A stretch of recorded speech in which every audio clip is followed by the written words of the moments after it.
I'm thinking of let me walk through you. Oh god, this is so stupid. Let me walk you through some of my code. And this code is a is for a price comparison engine I've been developing. So it's built in React.js. So it's just basically a couple of like plugging into an API. I use a Django REST framework. So this is the React code. Let me give you a demo of it. Let's see, file, new window. Let's see, open recent dot com.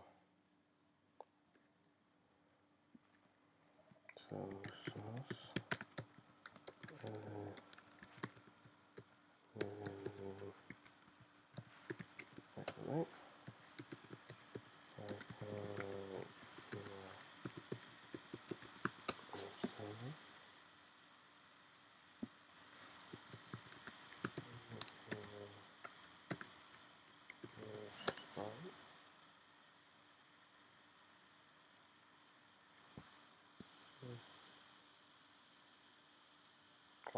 Come on, load. And we are online.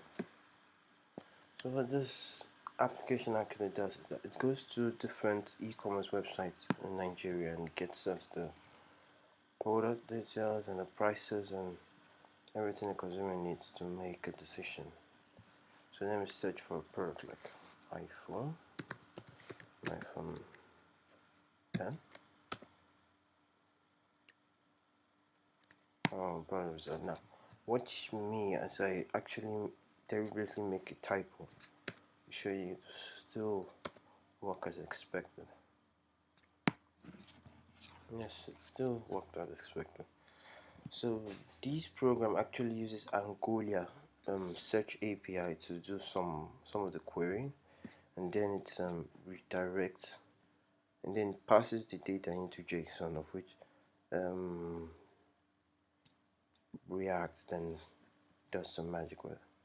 Here's an example. Yeah, this is so it does just that.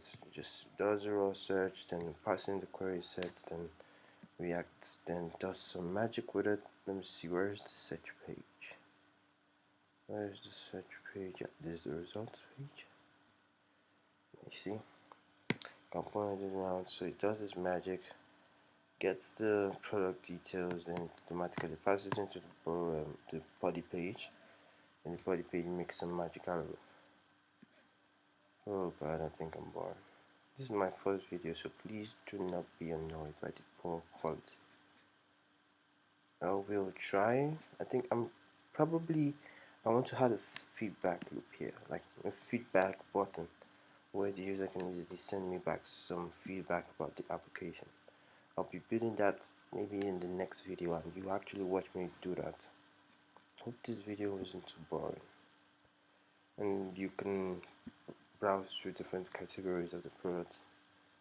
So this application uses React as its front end and uses Django at its back end to process the data and to do the crawling, the parsing, the searching, and most of the other cool backend stuff. And React just manages the static files, the images, and the regular world.